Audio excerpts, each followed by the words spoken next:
This video illustrates the concept of gang stalking. Gang stalking is also known as vigilante stalking or cause stalking, and it involves using several different individuals and vehicles to give a person the message that they are being stalked, yet not give them the ability to identify a single perpetrator.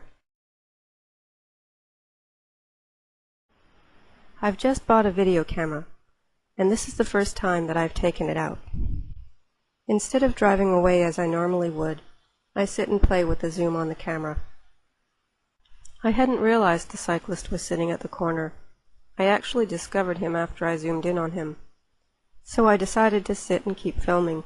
This is something the stalkers didn't expect me to do. Notice the hand movements here. The guy lifts up his hands, points at the car that's approaching. His hands go back down again, and then he leans towards the car. Also, notice that the white car is missing a hubcap. This is important because the car will be coming back.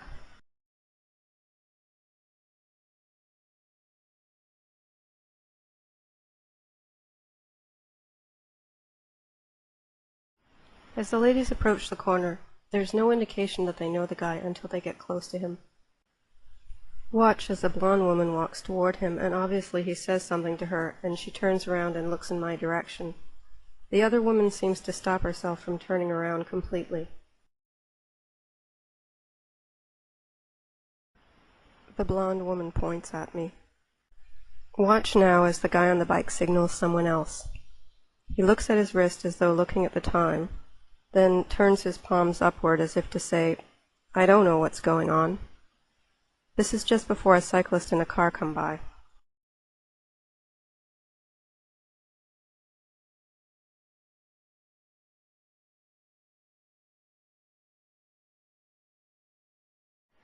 In my case, cars, cyclists, and pedestrians are used when I leave the house, and also when I'm coming back to the house. The blonde lady appears to say something to the guy, and he continues watching me after she leaves.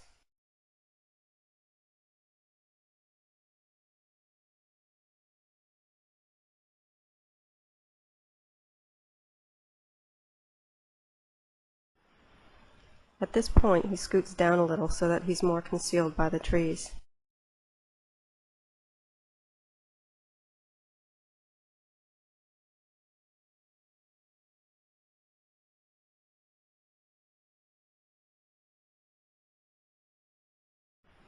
This gives the viewer a reminder of how far away the cyclist actually is. There is absolutely no way that he can see that I have a video camera. In fact, if he knew I had a video camera, he wouldn't be sitting there. The only thing he can see is that I'm not driving away. Here comes the white car again, back in the opposite direction. There's no exit in that direction. In order to leave the neighborhood, he has to come back the other way again.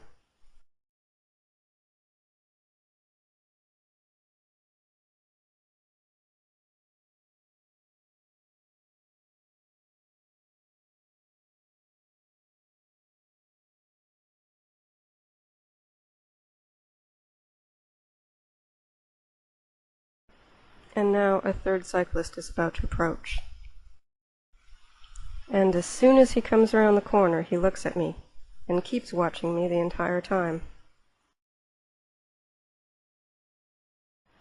After he gets on his bike, he actually rides up the wrong side of the street. It looks like he's trying to figure out what I'm doing. At the end of this video, you'll see a picture of what I looked like to them.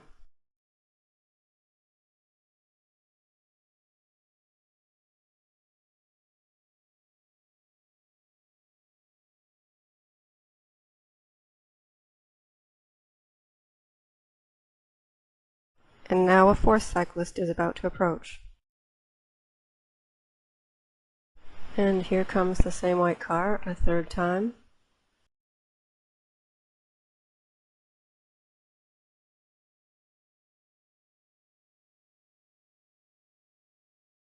The primary characteristic of cause stalking is that it is done by large groups of people.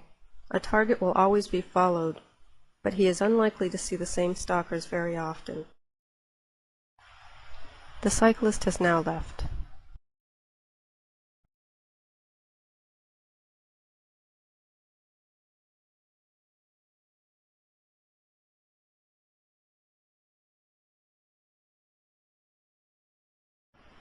Two more cars are about to approach.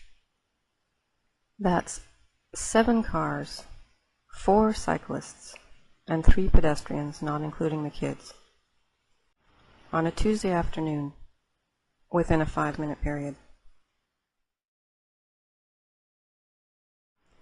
This is a picture of my car taken from where the cyclist was sitting. It's very obvious from this perspective that there's no way he could have seen that I was filming. So this begs the question, what were all those people looking at? What was so interesting to them?